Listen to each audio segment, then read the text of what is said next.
We're thrilled to introduce Agent of Change Honoree, Cleo Wade. She'll be speaking to the difference between self-care and self-maintenance. Hi everyone, this is Cleo Wade, and I am so honored and I feel so lucky to be receiving the Change Agent Award from Girls Right Now, which is just the coolest organization on the planet. I am in such deep admiration of the work that you all do and all of the lives that you are able to touch and all of the ways that you are completely changing the world by giving so many girls a space and a platform to make their voices heard. Thank you, thank you, thank you. Let's talk self-care.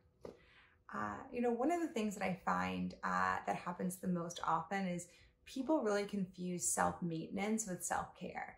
So, we all have that one friend who, you might call them on their self-care Sunday and they are like, oh my God, I can't talk. I just did, hot yoga for 2 hours and I'm chugging a green juice and I've got to rush to get my nails done and my laundry's in the dryer. And you're just sitting there thinking to yourself, and by the way, sometimes I am that friend. You're just sitting there thinking to yourself, like, you hate yoga. You don't like that green juice at all. All those other things feel like chores. And I think sometimes we get confused because self-care is often something that is so heavily marketed to us. It is always being sold to us. You'll have self-care if you buy this face mask. You'll have self-care if you have this fingernail polish or this eye cream, or go to this yoga class, or go to this Pilates class, or on this diet, or whatever it may be. And those things, if you like them, that is amazing to have in your life.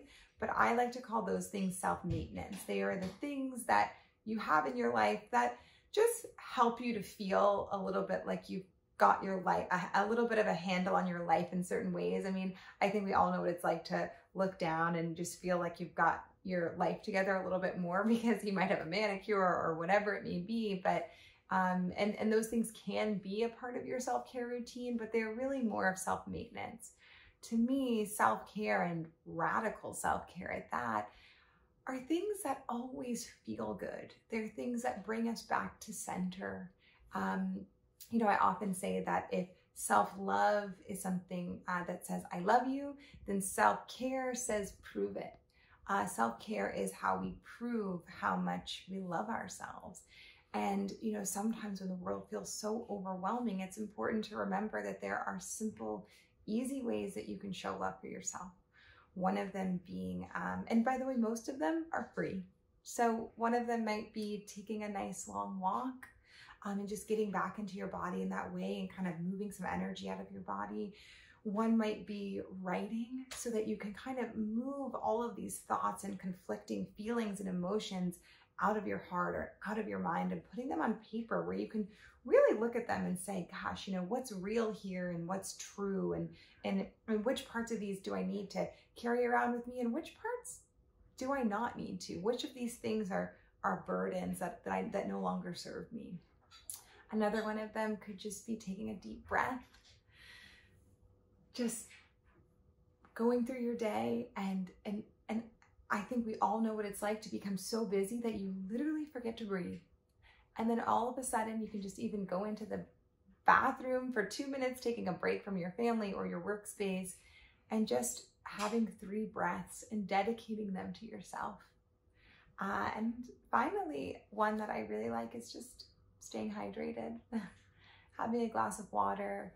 Oftentimes, we can create rituals around the simplest things, like having your morning tea and having that time to yourself, having a glass of water, taking a deep breath, going on a walk, and even other times calling a friend or getting help if you need help, calling a mentor. These are all ways that we are able to radically and simply take care of ourselves.